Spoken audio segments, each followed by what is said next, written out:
হচ্ছে এই যে নির্বাচন আপনি সরাসরি এসে দেখছেন, কেমন দেখছেন নির্বাচনটা? ধন্যবাদ।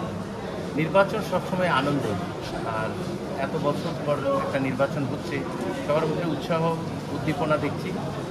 সবচেয়ে বড় কথা হচ্ছে যে আমাদের সহকর্মী যারা আছে, আমাদের প্রশাসন সহ নির্বাচন কমিশন, সবাই তাদের সবটুকু দিয়ে নির্বাচনে সঠিকভাবে নির্বাচন আয়োজন করার চেষ্টা করছে। আশা করি সব কিছু সুন্দরভাবে সফল হবে এবং শেষ হবে এবং আমরা এই প্রয়াসে সফল হব। একটি অভিযোগ করছে আসলে নির্বাচন কমিশনারের বিপক্ষে, যেটি হচ্ছে প্রত্যেকটা নির্বাচন, জাতীয় নির্বাচন, সকল নির্বাচনে পোলিং এজেন্টের একটা বিষয় থাকে। তো আপনাদের পক্ষ থেকে পোলিং এজেন্টের বিষয়ে রাত 4টা বাজে জানানো হয়েছে, এই অভিযোগটা করছে। আর আজকে আমরা দেখেছি যে পোলিং এজেন্ট যারা রয়েছে তাদের কোনো পরিচিতি কার্ড নেই। আসলে যে কোনো শিক্ষার্থী তাদেরকে পোলিং এজেন্ট দাবি করে তারা এখানে অপ্রীতিকর পরিস্থিতি ঘটাতে পারে। সেটা হচ্ছে পোলিং এজেন্টের সিদ্ধান্ত রাত 4টা নয়, সেটা রাত 11টায় হয়েছে।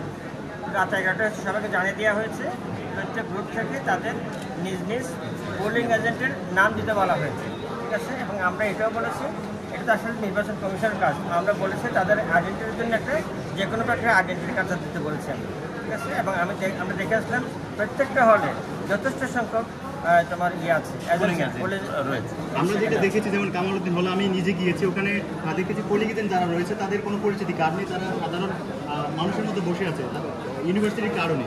আমি প্রশ্ন করেছিলাম, তারা আপনাদের দায় চাপিয়ে দিচ্ছে, আপনারা কিছু দিতে ব্যর্থ হয়েছেন। না, এটা নির্বাচন কমিশন। না, এখানে একটা কথা আছে, ওদের যে দুটো অপশন ছিল, আদার তাদের একটা আলাদা কার্ড দেবে, অথবা তাদের যে নিজস্ব কার্ড আছে সেটাও কার্ড হিসেবে বিবেচিত। তাদের লাইব্রেরি কার্ড আছে, হাওয়ালের কার্ড আছে, সেটাই তাদের আইডেন্টি এবং তাদের নাম ওখানে যাচাই করার ব্যবস্থা ছবি সহ আছে। কেউ যদি সন্দেহভাজন হয় যে তালিকা দেওয়া হয়েছে পুলিং এজেন্ট হিসাবে, সেই তালিকায় নাম না থাকলে তিনি যে কার্ডটা বহন করছেন নিজে, সেটার সাথে যদি না মিলে তাহলে তিনি ফেক, সেটা যাচাই করার ব্যবস্থা রয়েছে। এই বিষয়টা কিন্তু রিটার্নিং অফিসার ভেরিফাই করেছেন। শিক্ষার্থীরা একেবারে শেষ পর্যায়ে দাবি করেছে যে পোলিং এজেন্ট, আমরাও বলেছি যাতে ভোটটা নিরপেক্ষভাবে স্বচ্ছতা শিখতে হয়, সে কারণে আমাদের পোলিং এজেন্ট রাখাটা আমার মনে হয় ভালো, এবং তারা সেটা গ্রহণ করেছে একেবারে শেষ পর্যায়ে। এবং এখানে কি প্রত্যেকটা হলে ছাত্র হতে হবে, নিয়মিত ছাত্র হতে হবে, এটা রিটার্নিং অফিসার এবং প্রভোস্ট ভেরিফাই করার পরে কিন্তু তারা এখানে ঢুকেছে।